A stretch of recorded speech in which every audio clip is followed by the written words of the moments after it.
Finalmente estreou Homem-Aranha Sem Volta Pra Casa e vamos conversar com spoilers aqui do filme, falando de todos os detalhes dele. Tem tantas coisas que eu quero conversar aqui sobre os outros Homens-Aranha. Nossa, o Tobey, foi emocionante ver o Tobey Maguire de volta, mas ficou meio estranho ali, hein? Ô Tobey, qual é, Tobey? Olá, como vai? Tudo bem? Eu sou o Miguel Loquia e vamos mergulhar logo nessa análise com spoiler de Homem-Aranha Sem Volta Pra Casa, falando de vários detalhes do filme, porque eu tenho um pressentimento que esse vídeo vai ficar grande.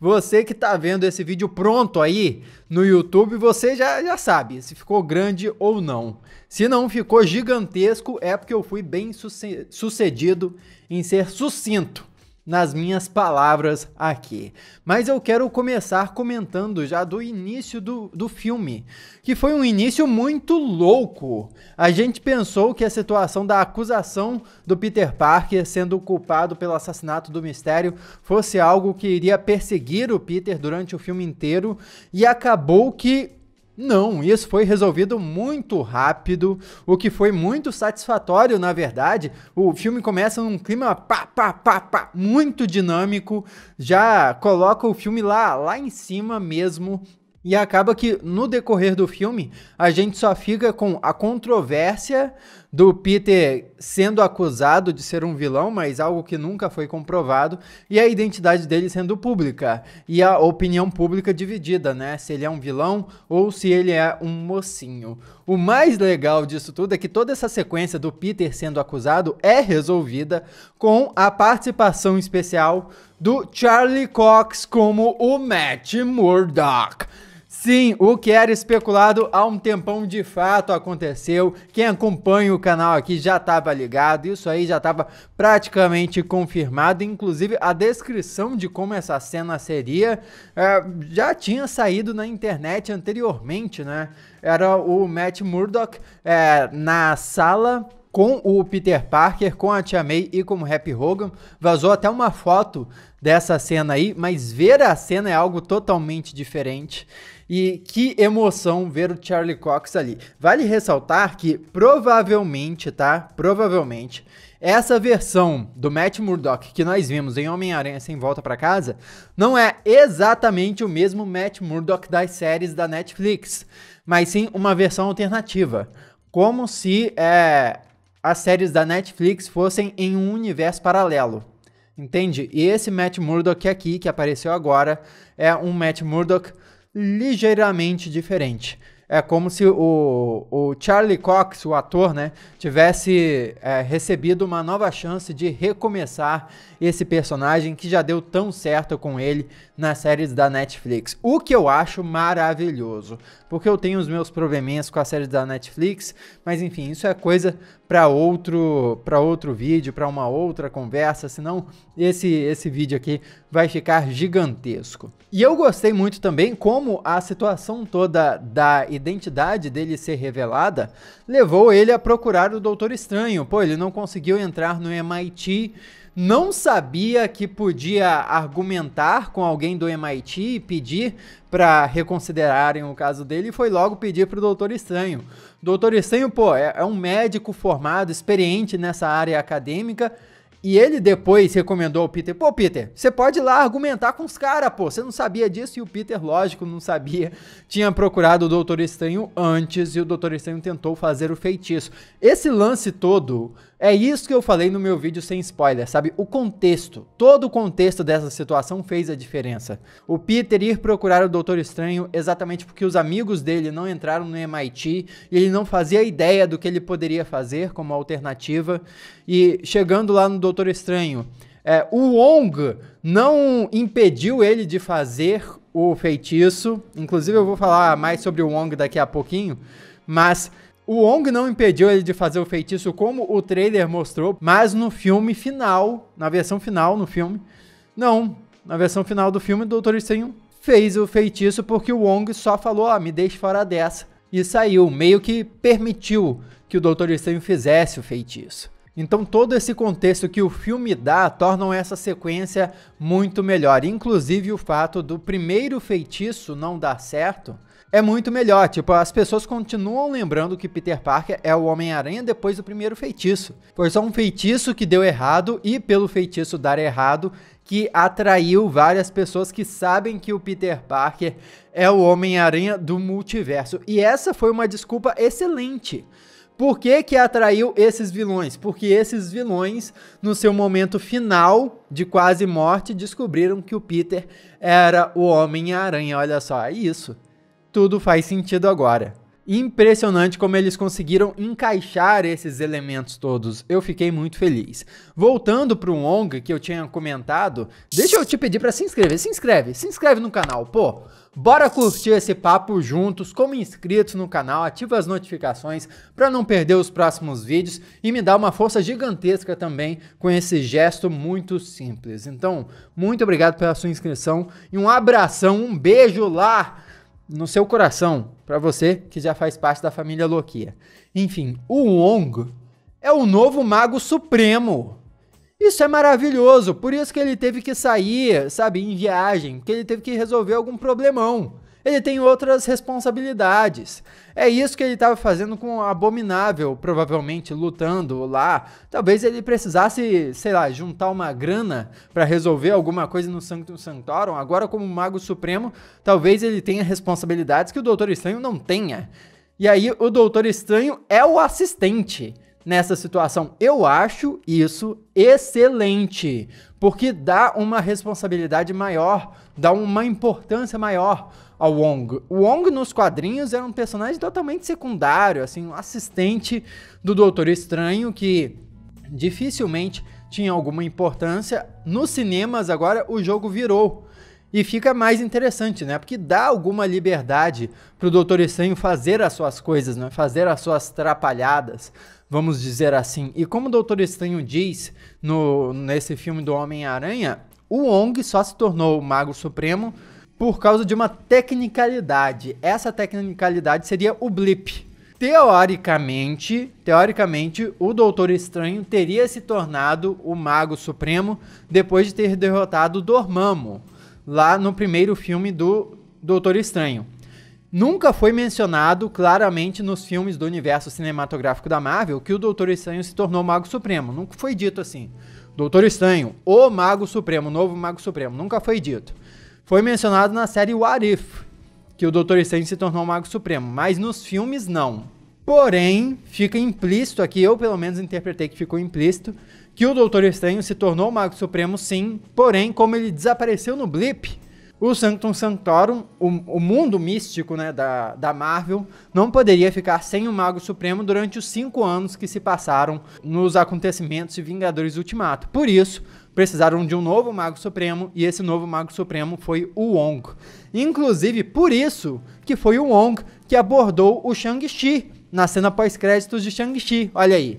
É porque o Wong é o Mago Supremo e não o Doutor Estranho. O Doutor Estranho não tem mais essa responsabilidade. Agora, entrando na relação entre o Doutor Estranho e o Peter Parker, toda a interação entre o Doutor Estranho e o Peter serviu para mostrar um novo lado do Peter Parker do Tom Holland e também como ele amadurece. No início, o Doutor Estranho age de forma totalmente condescendente com o Peter, porque vê que o Peter foi procurar o Doutor Estranho sem nem pensar em argumentar com o MIT, mas aí depois, quando o Doutor Estranho consegue fugir e vê que o plano do Peter Parker tá dando certo, ele vê, caramba, esse garoto sabe de alguma coisa, ele consegue fazer alguma coisa.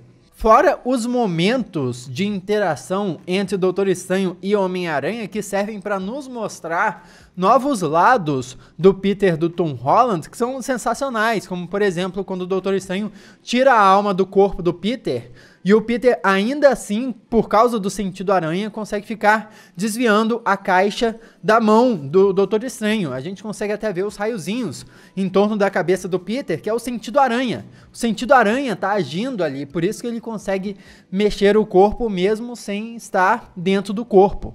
E quando o Peter prende o Doutor Estranho dentro da dimensão espelhada usando a geometria, também é um outro lado do Peter do Tom Holland, esse lado genial dele que nós vimos sendo pouco explorado em outros filmes e foi muito bom de ver também.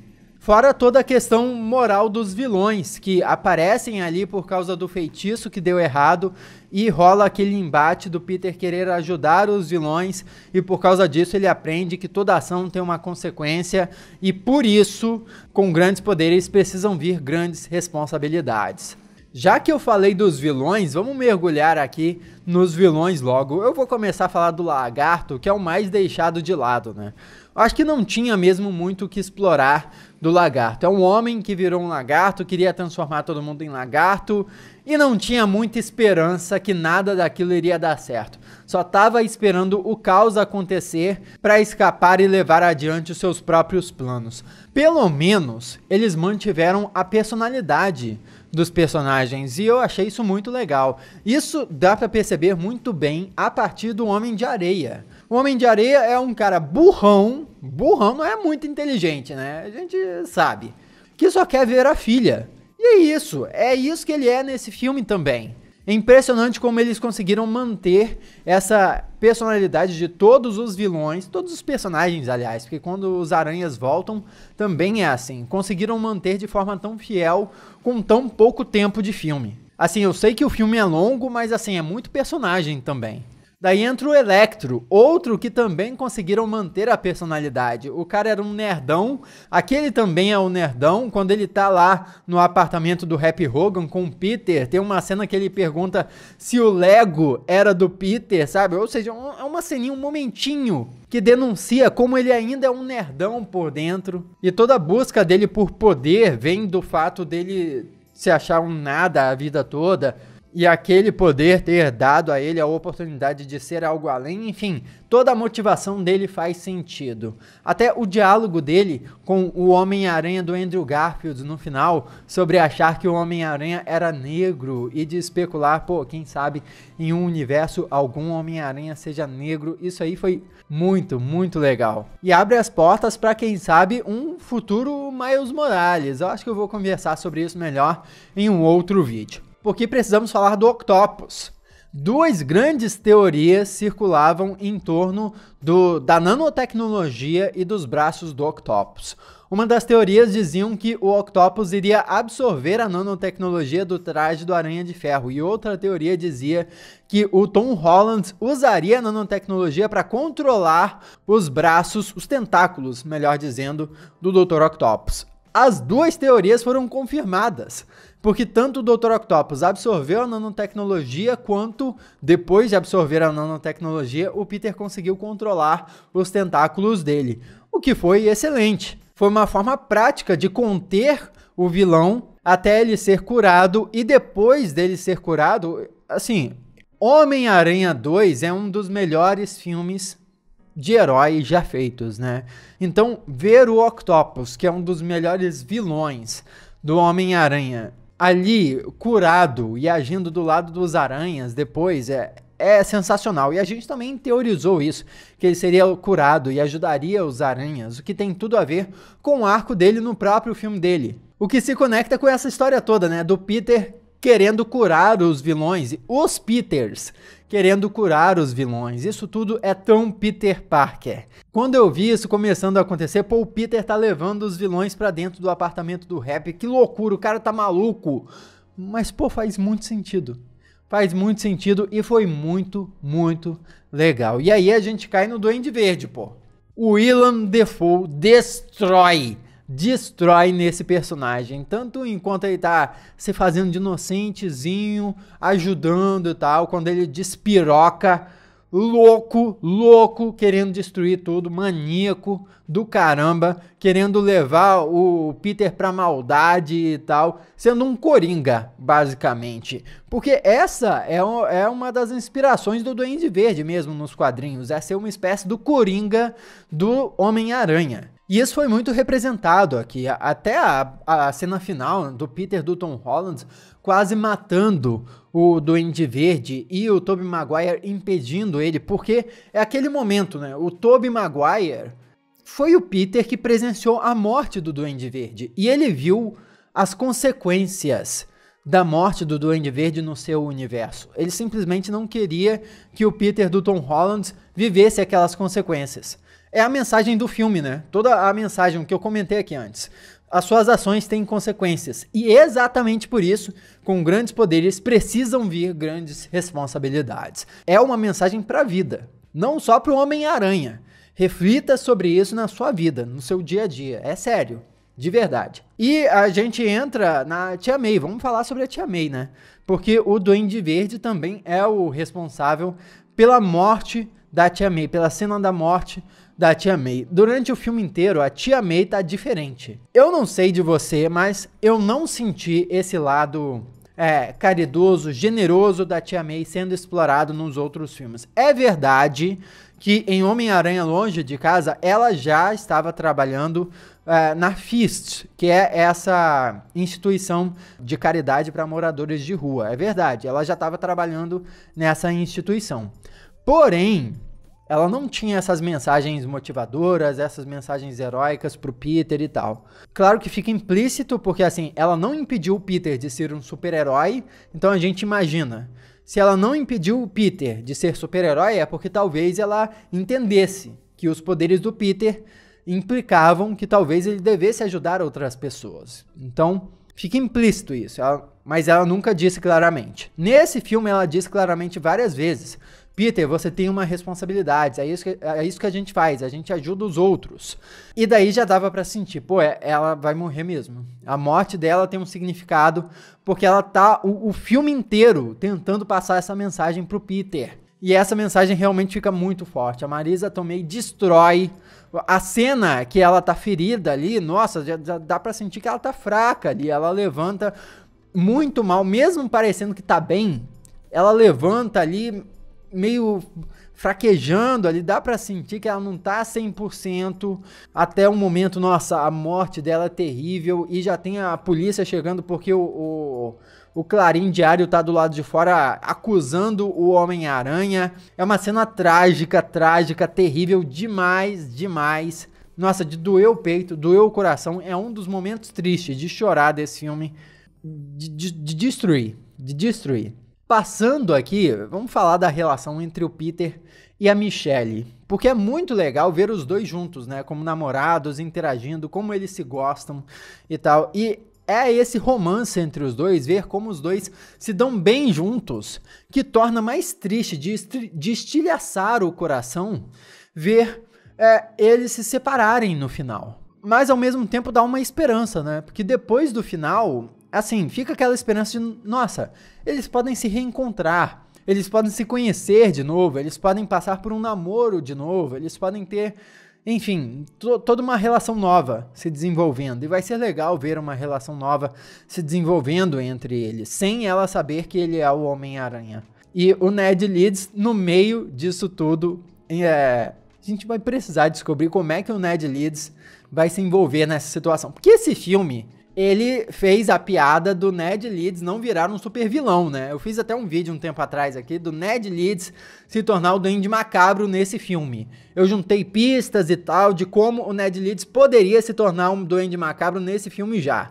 Não aconteceu, as pistas eram falsas, a teoria não se concretizou. E pelo contrário, esse filme pareceu dizer que o Ned Leeds não vai se tornar o Duende Macabro. O Ned Leeds, inclusive, diz claramente: eu não vou me tornar um vilão, eu não vou tentar te matar. Ele falou isso. Mas, vamos lembrar, no final do filme, o Ned Leeds esquece do Peter Parker. Então ele esquece que falou isso pro Peter Parker. Então provavelmente esqueceu da história que o Peter Parker do Tobey Maguire contou pra ele. Então ele deve ter esquecido essa história toda de ter se tornado um vilão.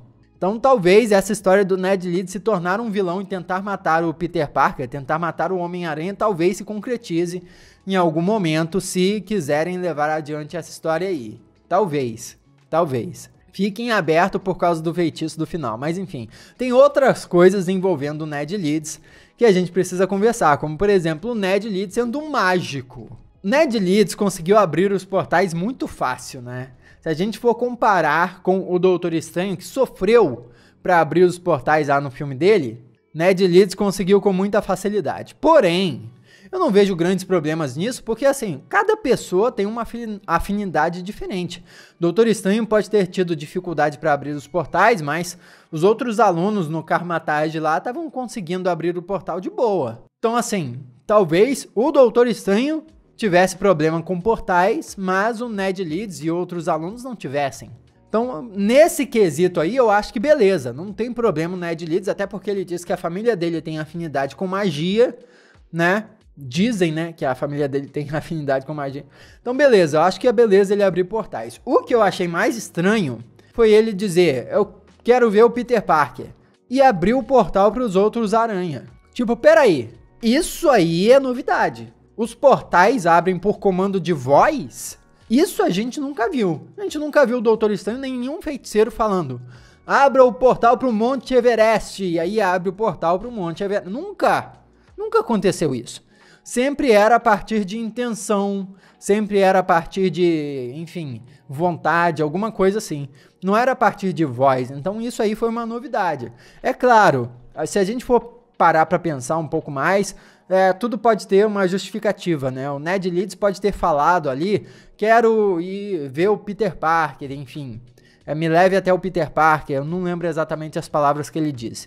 Mas ele pode ter falado exatamente por não ter aprendido direito. Mas o fato dele ter dito pode ter sido só uma representação dele de demonstrar a intenção. E no caso, o que abriu o portal para os outros Homens-Aranha não foi necessariamente ele ter falado, mas sim ele ter tido a vontade de abrir o portal para o Peter Parker. E aí abriu para o Peter Parker de outro universo, né? Para os outros Peter Parker. Ou seja, inicialmente, esse lance dos portais com o Ned Leeds me pareceu muito forçado, muita conveniência do roteiro, mas quanto mais eu penso a respeito, mais vai fazendo sentido, mais vai ficando ok. Então nem é um problema tão grande assim. É por isso que esse filme eu acho beira a perfeição. Beira a perfeição. E já que nós chegamos nos Aranhas, vamos falar do Andrew Garfield. Cara, o Andrew Garfield é maravilhoso. Eu achei que ele destruiu nesse filme. Eu passei a gostar muito mais do Homem-Aranha dele, do Peter Parker dele. Já curtia bastante, mas passei a curtir muito mais depois desse filme. Porque o jeito dele descolado, tal, aberto, e a gente viu porque ele contou que depois que a Gwen morreu, ele se tornou muito mais vingativo, rancoroso no universo dele. Eu gostaria de ver ele mais no futuro, hein? Será que ele volta? Será que a gente vai ver o que aconteceu no universo dele depois? Mas enfim, a gente pode conversar melhor sobre isso em um outro vídeo. Por quê? Ele tem várias cenas maravilhosas, a cena dele na casa do Ned Leeds é muito boa, as cenas dele interagindo com os outros Aranha também são sensacionais, quando ele diz que ama os outros, provando como ele é mais aberto e como ele é sozinho também, é sensacional. E quando ele salva a Gwen, ou melhor, a Michelle, fazendo uma alusão a ele não ter conseguido salvar a Gwen, aquele momento é de partir o coração. É de partir o coração demais, outro momento de chorar demais. E a Michelle pergunta, você tá bem? E ele diz que tá bem, assim, pra bom entendedor, meia palavra basta. Não tem essa frase? É isso. Ele não precisa dizer nada, só as lágrimas vêm aos olhos, só isso.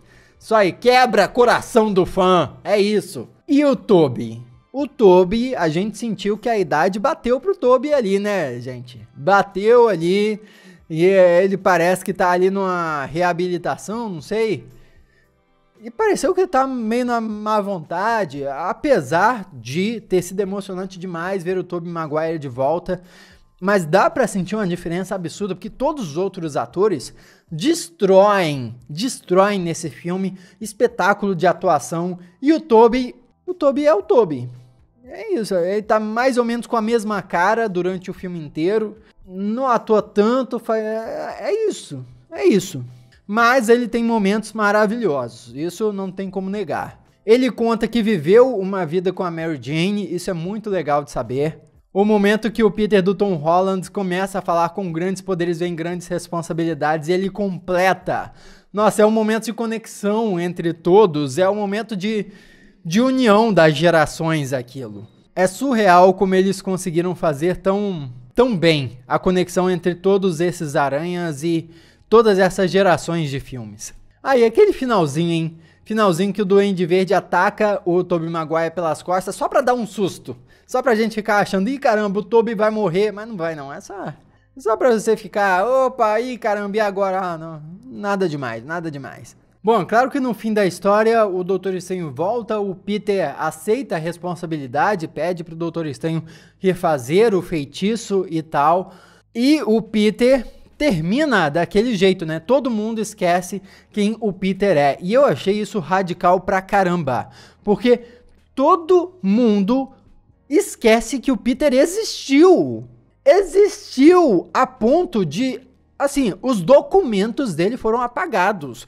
No apartamento novo dele, ele tá com um livrinho lá de supletivo. Ou seja, ele tá tendo até que tirar de novo, fazer de novo as provas para tirar de novo certificados de que ele se formou, sabe, na escola e tal, porque os registros escolares dele devem ter sumido. Ou seja, o Peter tá absolutamente independente agora, não tem nem Tia May, não tem ninguém. Pra quem ficava reclamando, tipo eu mesmo, ficava reclamando que o Peter do Tom Holland era dependente sempre do Tony Stark, de alguém pra fazer alguma coisa. Agora o Peter do Tom Holland tá absurdamente independente, ele não tem sequer a Tia May. Tá pobretão, vai ter que estudar e trabalhar ao mesmo tempo para se sustentar, enquanto luta contra o crime e faz os seus próprios trajes. Ele termina fazendo o seu próprio traje, que é uma baita homenagem ao traje classicaço do Homem-Aranha azul, vermelho. Caramba! Caramba, ele termina na configuração perfeita de Homem-Aranha, sabe? Ele tá ali prestes a conhecer também a Michelle de novo, o Ned Leeds de novo, o seu amigo, a sua futura namorada, sendo o Homem-Aranha com problemas financeiros. Caramba, um próximo filme do Peter Parker, do Tom Holland, vai ser maravilhoso! Maravilhoso! Qualquer coisa que eles façam, qualquer vilão que eles usem, vai ser perfeito, simplesmente porque essa configuração aí, na qual eles deixaram Peter Parker do Tom Holland, já é surrealmente boa. Existem mais coisas que eu quero conversar com você, como por exemplo, as cenas pós-créditos e também aquelas silhuetas que apareceram no multiverso, quando o Doutor Estranho estava fechando o multiverso e tal, mas eu vou deixar para conversar sobre isso em outro vídeo, porque esse vídeo já tá grande demais, tá? Aliás, eu também quero conversar sobre para onde os vilões foram, que os vilões foram salvos. Então, peraí, eles vão voltar para a linha do tempo deles e vão continuar vivos? Que isso? Vamos falar isso tudo em um outro vídeo, beleza? Então se inscreve para não perder quando o outro vídeo sair. Aqui do lado tem outros vídeos que você já pode assistir também, é só clicar e assistir. Muito obrigado pela sua companhia fenomenal, eu sou Miguel Loquia e a gente se vê na próxima.